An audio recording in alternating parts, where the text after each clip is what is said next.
Hello everyone, Jeff of the Green Review. Today we're talking about fertilizer labels. In spite of what a lot of these products say, fertilizers are not plant food. They are supplying the minerals and metals that plants use to create their own foods, sugars, carbohydrates, cellulose, and all the other components of a plant. They're supplying them only if they're needed in the quantity that's required for the plant to grow. And the best way to find that out is through a soil test. So if you haven't done a soil test, then how do you know how much fertilizer to use? Now, on a lot of plants in the landscape, they're going to be able to get a lot of their nutrients without very much fertilizer. It's the plants that are in vegetable gardens and flower beds and in containers that use more fertilizer because they have so much smaller root systems and they're temporarily, they grow quickly and they need more fertilizer. So we will fertilize those plants more often than we fertilize a lot of the landscape plants. Now there are 6 primary nutrients that are used by plants. A lot of times they're called macronutrients. The first 3, oxygen, hydrogen, and carbon, are in the plant through the soil solution, through water, and through the air. And then the second 3, nitrogen, phosphorus, and potassium, are brought into the plant through the soil solution for plants that are growing in the ground, and through the water in plants that are growing in aquatic environments or hydroponically. So even though we think of plants growing in the ground, they're getting their nutrients through water because these nutrients have to dissolve to get into the plant. Now the second group of nutrients that are used by plants are a lot of times called the secondary nutrients. They're needed in a much smaller quantity, and they are the calcium, magnesium, and sulfur that plants use. And then we have micronutrients of chlorine, copper, boron, iron, manganese, molybdenum, nickel, and zinc. And they're all used in very small quantities in plants. Now in fertilizer packages, nitrogen, phosphorus, and potassium are always listed in that order, and they're abbreviated N, P, and K, and they're listed as an analysis. So you're going to see on the fertilizer package the guaranteed analysis, and that's the percentage of those 3 nutrients, the N, P, and K, the nitrogen, phosphorus, and potassium. And that analysis number is the percentage of the weight on dry fertilizer packages. And on liquids, the fertilizer amounts can be listed in parts per million, pounds per gallon, or as a percentage. But most people are going to be familiar with the fertilizer packages using dry granules or powders or crystals. And so these are listed as the percentages by weight. So if you have a 10-10-10 fertilizer, and that would mean 10% nitrogen, 10% phosphorus, and 10% potassium, that adds up to 30%. The other 70% is going to be fillers and a little tiny bit of the micronutrients that were added in there as well. Now when we say fillers, a lot of people think, oh no, I don't want to pay for fillers. Well, those fillers aren't there for no reason. They're there to help the spreader spread the fertilizer properly or to make sure that you get the proper amount. Now the analysis a lot of times can be broken down into what's called the base ratio. And this makes it easier to compare fertilizers a lot of times.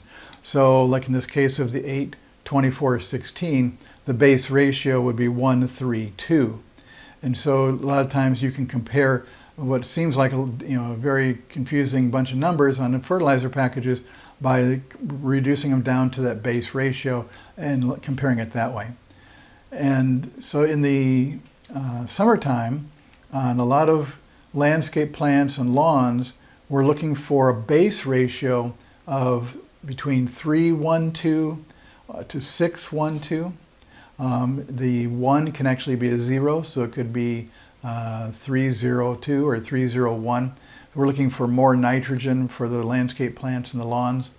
And then in the flower beds and for a lot of vegetable crops, we're looking for the last 2 numbers to be higher. And so in those cases, like this label here says water-soluble rose plant food.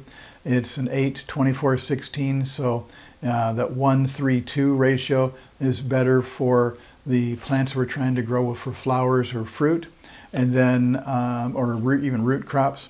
And then on the lawn fertilizers or a lot of the landscape fertilizers, the first number of the nitrogen being higher is going to promote more leaf growth, more plant growth, and so it won't be promoting flowers and fruiting as much. And we don't want that in lawns and a lot of the trees and shrubs. We want to grow the plant larger. So we're looking for something like this one that's 24:08, so it's a 3:01 ratio. Now, fertilizers can be available in liquids, granules, powders, coated granules, and in each of those cases you can have a slow release form and a fast release form. So there could be a slow release liquid and a fast release liquid, and slow release crystals and fast release crystal. Fertilizers can be mined, phosphates a lot of times are mined, and then they can also be made in factories, and so they're called synthetic fertilizers. And then we can have organic fertilizers. And if you're going to need to get a plant to grow quickly, or if you need a large area fertilized, and you need a higher concentration, then you're going to a lot of times use a synthetic fertilizer.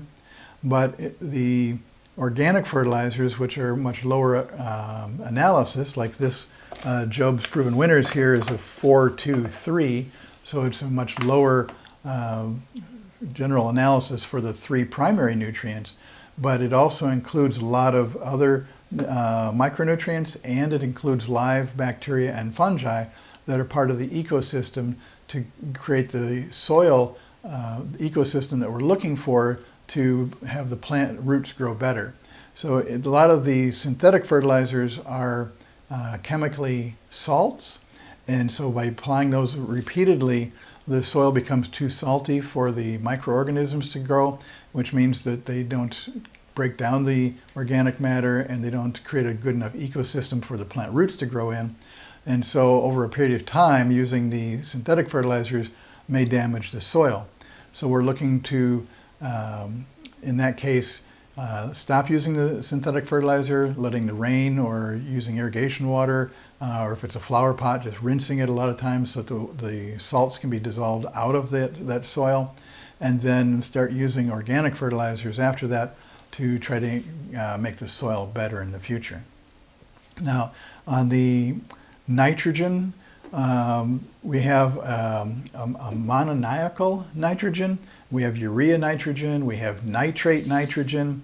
So we have a lot of different forms that the nitrogen can be in. The nitrate form is what plants use, and it dissolves quickly in water. And so the plants may not get it if there's too much irrigation or too much rain after the fertilization. So it rinses away quickly, so it has to be added over and over again.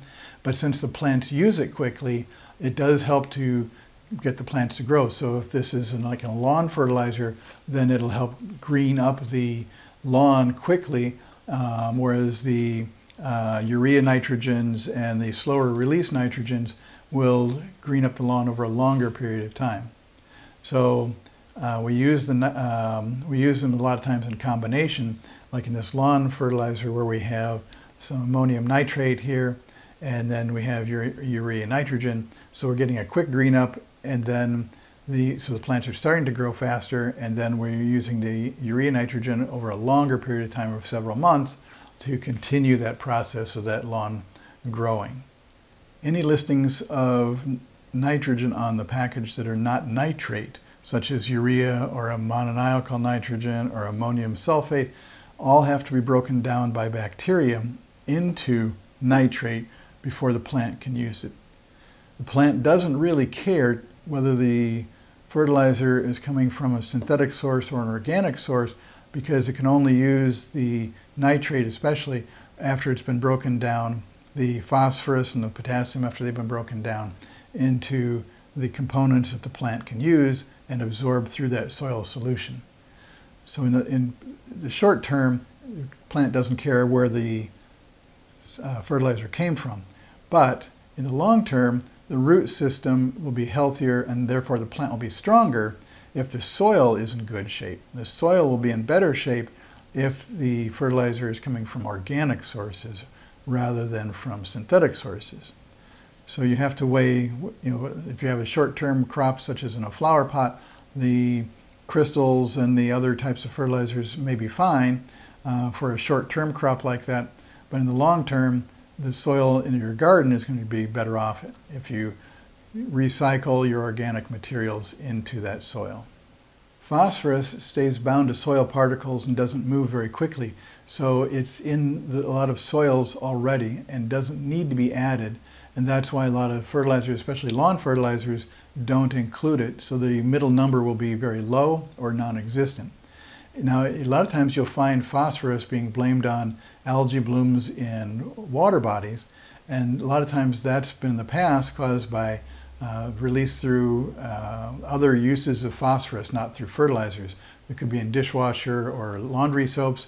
The water treatment plants can release a lot of phosphorus, but even on backyard, or not necessarily backyard, but subdivision retention ponds, the phosphorus can get in through being applied in fertilizer, lawn fertilizers right around the edge of the body of water. So the people using that body of water, their yards back up to it, their fertilizer can be spread into it quite easily.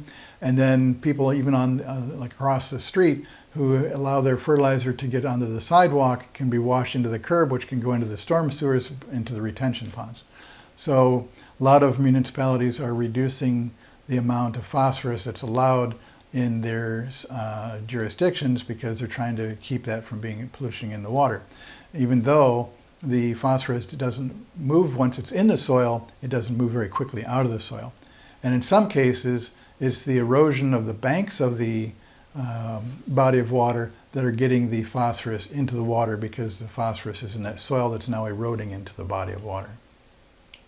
Potassium sticks to soil, but it also washes out faster.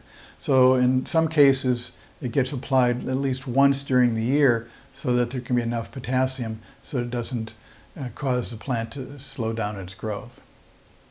On the analysis, the phosphate and potassium listed in their percentages are actually the percentages for the larger molecules of the potash or phosphates and not of the potassium and phosphorus molecules themselves. And so the like in this case, the phosphate is listed and there's phosphorus and oxygen molecule or atoms making up that molecule. The percentage in the United States on the label is for the phosphate overall, whereas in some other countries that analysis ratio, the percentage rather, that percentage is going to be based on the phosphorus itself and not on the entire phosphate molecule. So depending on where the fertilizer is coming from, it might have different numbers listed next to this to show you where the phosphorus actually is. Instead of being in a phosphate, it's just being listed as the phosphorus itself. And the same thing with the potassium that is listed. It might be different numbers in different countries. Fertilizers that are listed as being slow release will a lot of times have the fertilizer being coated in resins or in polymers, so the resin or the polymer has to either break down through bacterial action or through dissolving in water, or allowing the fertilizer that's inside that prill to be dissolved out into the soil solution. So some of these slow release fertilizers are based on temperature because the bacteria don't grow when it's colder and they do grow when it's warmer. And so you have fertilizer that's being released when the weather is warmer because the bacteria are working. And you have some slow release fertilizers that are based on water and release the fertilizer as there's more water in the soil solution for the nutrients to be dissolved out into. Any reference to products, trade names, trademarks, or manufacturers does not constitute or imply an endorsement or recommendation, And exclusion does not imply non-approval. And this is Jeff with the Green Review. Thanks for watching.